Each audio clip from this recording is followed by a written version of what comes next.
여러분 안녕하십니까? 해외 동포 여러분께서도 안녕하시죠? 김영애 TV의 김영애입니다. 6부를 시작하겠습니다. 신라의 향가집 3대목의 행방을 추적해보고 아리랑이 어떻게 해서 민족의 노래가 되었는지 알아보도록 하겠습니다. 둘 다 매우 중요한 이야기입니다. 특히 3대목은 신라 망국의 정치적 혼란기에 이름 모를 승려에 의해서 궁중에서 빼돌려져 비밀리 전달되다가 350여 년 후 이런 스님의 손에 들어간 것으로 확인됩니다. 이후 3대목의 행방은 어찌 되었을까요? 이에 대한 이야기가 6부에서 진행되겠습니다. 아리랑은 아버지 혁거세를 비운에 보내야 했던 딸 아로의 눈물의 노래였습니다. 당연히 슬픈 곡조여야 할 것입니다. 아버지를 지키지 못한 딸로서의 회한이 담긴 노래였을 것입니다. 눈물가가 슬픈 노래였을 것이라는 사실은 전통적인 장례 풍습에서도 충분히 확인이 가능합니다. 우리 전통에는 망자의 주변 사람들이 장례 당시 울어주는 전통이 1960년대 70년대까지도 남아 있었습니다. 멀리서 찾을 것도 없습니다. 저의 경우 할아버지 할머니 상이 났을 때 주변 마을의 여인들이 몰려와서 상주를 대신해 울어주었습니다. 제가 그런 전통의 산 증인이 되겠습니다. 경우에 따라서는 돈을 받고 울어주는 여인들도 있었습니다. 그녀들은 프로 울음꾼입니다. 그녀들은 세상에서 가장 슬프게 우는 사람들입니다. 숙달된 조교입니다. 아마추어인 상주의 울음이 아니라 프로의 울음이었기 때문에 사람들의 마음은 그녀들의 울음소리에 무너지지 않을 도리가 없습니다. 저승길을 떠나가는 영혼들도 울음소리에 격하게 감동먹고 가던 걸음을 멈추었을 것입니다. 종이 있는 집에서는 남녀 종이 대신 울어주기도 했습니다. 산의 종을 행자라 하고 곡을 하는 여종을 곡비라고 불렀습니다. 그래서 행자 곡비라는 말이 있습니다. 여기서 행자는 장례 치르다 행이라는 한자는 장례 치르다 행입니다. 장례를 치를 때 울어주는 놈 이런 뜻이 되겠습니다. 곡비는 울어주는 여자 종이란 뜻입니다. 우리에게는 울음으로 망자의 저승길을 밝혀주는 전통이 있었던 것입니다. 또 우리를 놀라게 하는 충격적 고대 문화사 하나를 말씀 올리도록 하겠습니다. 울음으로 망자의 저승길을 밝혀주는 풍속이 유라시아 대륙 서쪽 끝 이스라엘에도 있었다는 사실입니다. 우리뿐만 아니고 고대 이스라엘 사람들도 죽은 자를 위해 슬피 우는 것을 미덕으로 여겼다고 합니다. 심지어 우리처럼 돈을 받고 직업적으로 눈물을 흘려주는 전문 여자들도 있었다고 합니다. 그녀들은 머리를 풀어헤치고 자기 옷을 찢으며 얼굴을 먼지 등으로 얼룩지게 하고 울었습니다. 머리를 산발하였다고 하지 않습니까? 머리를 산발하는 것까지도 우리와 똑같습니다. 그녀들은 여러 명이서 마치 합창하듯이 슬피 울었습니다. 구약성서 신명기를 보면은 이러한 풍속이 곳곳에서 확인됩니다. 놀랄만한 수수께끼입니다. 향가를 연구하다 보면은 자꾸 기독교의 뿌리가 되는 유럽 지역의 고대 문화가 우리나라 고대 문화와 공통점을 갖고 있다는 사실이 자꾸 발견됩니다. 우선 그리스 로마의 경우 저승바다 문화가 있었습니다. 저승의 뱃사공 카론이 망자의 영혼을 배에 태워서 강을 건네줍니다. 우리에게도 저승의 뱃사공 문화가 있다는 사실이 엄청나게 확인해 드렸습니다. 또 희생을 불에 태워 연기를 하늘로 올려서 신을 기쁘게 한다라는 번제 문화도 있었습니다. 구지가와 신라의 향가 해가를 보면은 제사 고기를 불에 태워 연기를 하늘로 날려 보내겠다고 하고 있었습니다. 또 장례시 울어주었던 눈물가의 전통까지도 서로 같습니다.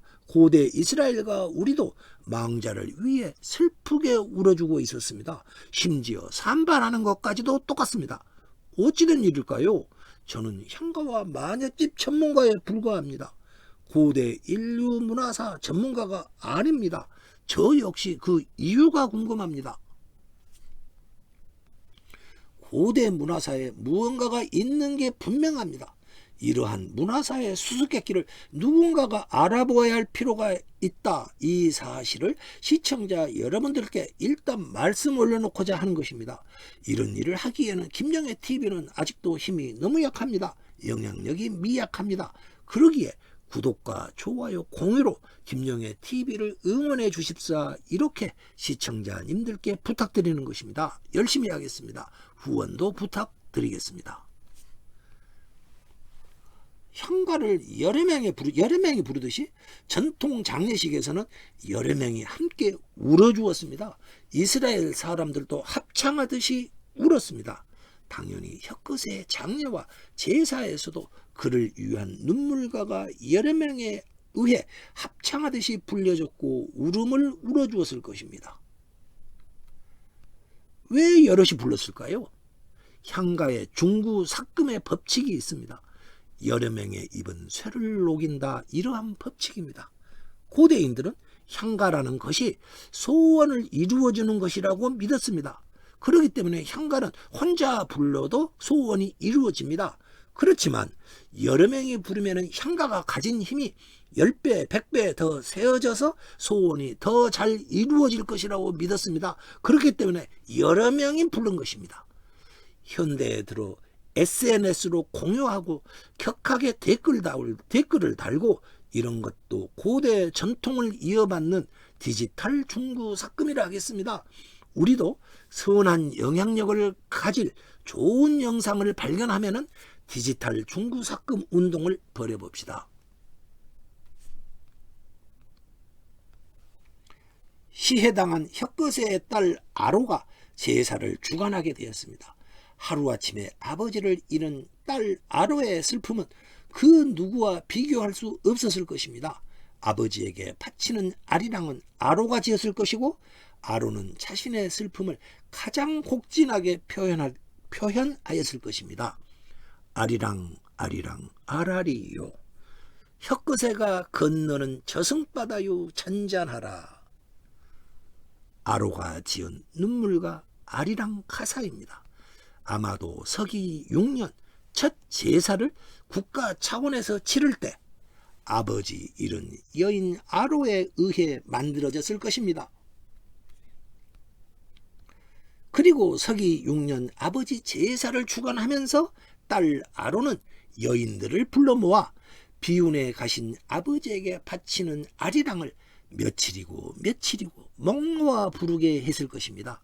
아로의 한을 담은 회한의 마음을 담은 서러운 아리랑 노래가 혀끝에가 떼어난 땅 지금의 나정을 울리고 있었을 것입니다. 혀끝에를 그리워하는 사람들도 따라 불렀습니다.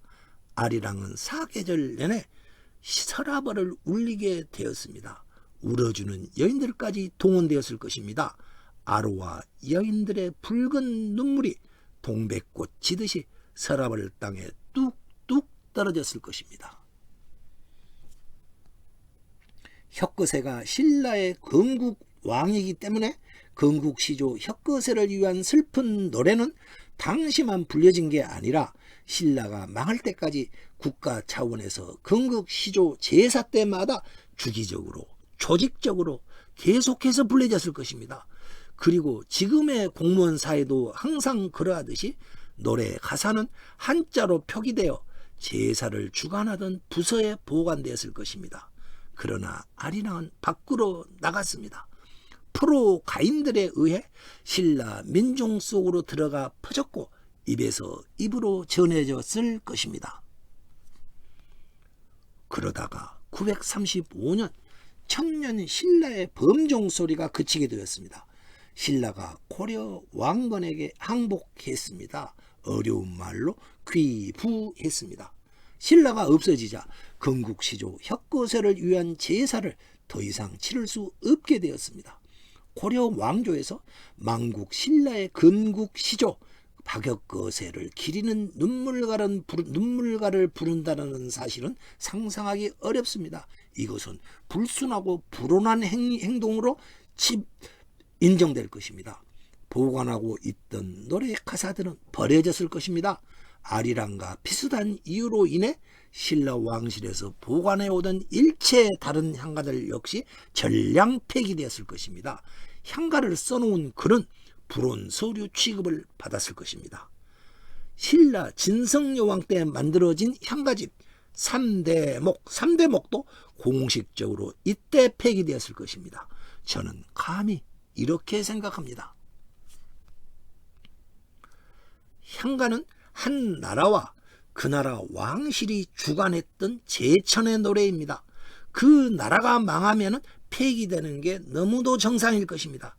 망한 나라와 망한 나라의 왕실에서 사용하던 향가를 사용한다거나 보관한다는 것은 매우 불온한 행동이기 때문입니다. 그러나 어디까지나 이것은 원칙의 영역입니다. 원칙의 영역입니다. 세상에 일어나는 것은 원칙대로 되지 않습니다. 항상 예외가 있는 법입니다. 목숨을 걸어야 할 위험한 일인 줄 뻔히 알았을 것입니다. 그것을 알면서도 어느 스님께서 신라 망국의 혼란 속에서 3대목과 향가들을 왕실 밖으로 빼내었고 깊은 산중의 승려들끼리 비밀리 손에서 손으로 전달했지 않았을까 생각합니다. 마침내 빼돌려진 3대목과 향가가 손바꿈을 하며 계속 이어지다가 향가 제작법과 함께 일현 스님에게 전달되었습니다. 고려의 국사까지 지내셨던 일현 스님께서 어느 날 돌연 속세 인연 어머니를 봉양해야 한다 이러한 이유를 말씀하시면서 첩첩산중 군위의 인각사로 들어가셨습니다. 군이 인각사로 들어가셨습니다. 과연 천하의 고승께서 어머니 봉양 때문에 말년에 인각사라는 첩첩산중으로 들어가셨을까요? 쉽게 납득되지 않는 거취이십니다. 저는 이런 스님께서 어머니 봉양보다는 다른 목적이 있어 인각사에 은거하신 것이 아닐까, 깊은 산골에 은거하신 것이 아닐까 이렇게 생각해 봅니다. 훗날 알고 보았더니 스님께서는 인각사에서 비밀리에 삼구유사를 저술하신 것으로 밝혀집니다. 고려 왕조 입장에서는 불온한 작품이었던 향가를 산골 인각사에 은거하시면서 삼국유사를 쓰면서 그 속에 집어넣는 작업을 하고 계셨던 것입니다. 수록된 향가들도 살펴보면 삼국유사 속에 아주 꼭꼭 숨겨놓듯이 기록되어 있었습니다. 아무리 살펴보아도 향가는 숨겨져 있었습니다. 삼국유사 속에서도 숨겨져 있었습니다. 신라의 국태민안을 빌던 향가 작품을 책으로 만들어 고려시대 왕조에 살면서 책으로 만들어 펴낸다라는 일은 매우 위험한 일입니다. 비밀스럽게 처리된 게 분명합니다. 그래서일까요? 삼국유사는 누가 만들었는지도 언제 만들었는지도 왜 만들었는지도 전혀 기록되어 있지 않습니다. 모든 게 안개 속에 쌓여 있습니다. 삼국유사 편찬, 정말 앞뒤의 맥락을 생각해 보면 볼수록 있을 수 없는 기적과 같은 일이 일어났던 것입니다. 그러나 아리랑은 삼국유사에도 수록되지 않았습니다. 왜 그랬을까요? 아리랑은 신라 개국 시조 혁거세에게 바쳐진 노래였기 때문입니다. 삼국유사에 실린 향가 전체를 검토해 보았더니 몽골 치하 국난 극복을 위한 작품을 엄선해서 수록한다, 이러한 편찬 기준이 있었던 것으로 나타납니다.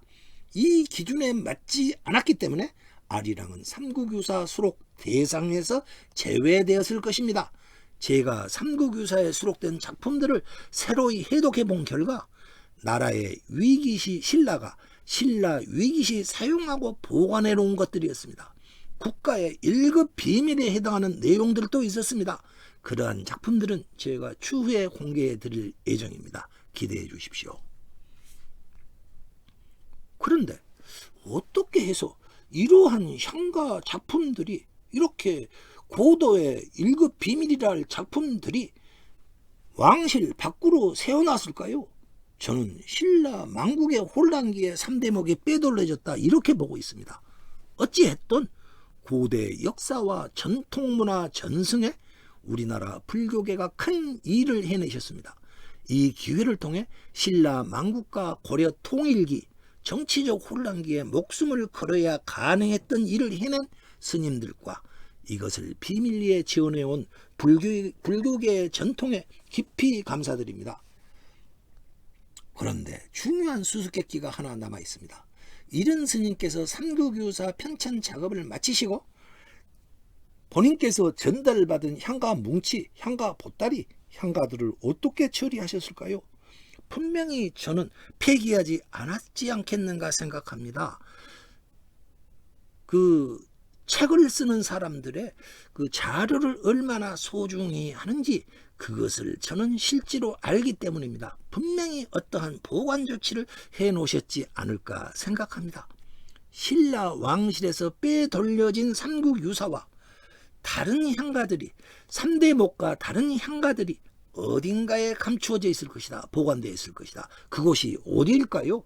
혹시 어느 사찰 부처님의 뱃속에 복장되어 있지는 않을까요? 아마 아리랑 원문도 함께 있을 것입니다.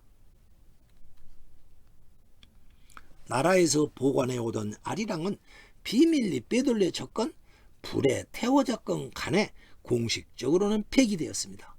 그러나 민중의 입으로 전해진 아리랑은 끈질긴 생명력을 갖게 됩니다. 입에서 입으로 전해집니다. 시간이 지나면서 아리랑은 신라 땅을 벗어나 다른 여러 지역으로 퍼져나갑니다. 밀양 아리랑, 진도 아리랑, 정선 아리랑 등등등이 그것입니다. 당연하지만 시간이 지나면서 민족이 여러 가지 역사의 모진 곡절을 거치자 가사도 곡조도 바뀌어 갔을 것입니다. 그러나 아리랑 아리랑 아라리요, 이러한 향가의 용어들과 애조띤 주제는, 아로가 만들어 놓은 애조띤 주제는 변하지 않았던 것으로 보입니다. 아리랑의 슬픈 곡조가 역사에 버림받은 민중들의 아픈 마음을 위로해 주었습니다. 상처받은 민중의 마음을 위로해 주었습니다. 무자비했던 몽골 기병의 침입이 있었습니다. 삼별초는 이 사진에 제주도까지 밀려가면서 목숨을 초계처럼 던져가면서 끝까지 몽골에 저항하였습니다. 임진열에는 외란이 있었습니다. 배 12척으로 수백 척의 일본군에 맞서야 했습니다. 결사항전이 아니라면 생각할 수도 없는 전투일 것입니다. 우리 민족은 이렇게 아픔을 겪어야 했습니다. 일제에 의한 망국도 있었습니다. 이봉창 의사의 수류탄 투척, 안중근 의사의 이또 후로부미 저격, 목숨을 건 결행들이었습니다. 역사가 요동을 칩니다. 그때마다 아리랑은 곡과 가사가 격하게 변주되었을 것입니다. 현대에 일어난 민족의 비극 6.25 때도 아리랑은 우리와 함께 했습니다. 이 사진은 6.25 당시 만들어진 아리랑 손수건입니다. 실크로 만들어진 제품입니다.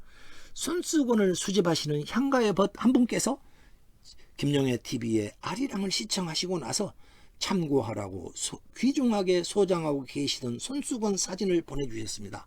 참전국의 국기와 부대가 표시되어 있고 한반도를 상스러운 용이 휘감고 있습니다.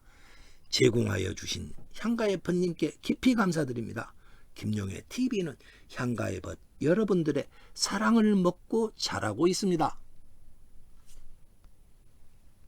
아리랑은 수천 년 동안 민족과 희노애락을 함께하였습니다. 이제 아리랑은 신라 시조 박역것의 차원을 넘어 민족의 노래가 되었습니다. 지금 이 시각에도 아리랑은 민족의 마음속에서 다양하게 변주되고 있을 것입니다. 민족의 노래 아리랑을 사랑해 주십사 부탁드립니다. 아리랑 특집을 여기서 마칠까 합니다. 김영애 TV는 민족의 노래 아리랑과 함께하겠습니다. 구독과 좋아요, 공유로 응원 부탁드립니다. 시청해주신 시청자님들께 깊이 감사드립니다. 새해 복 많이 받으십시오. 모험은 계속됩니다.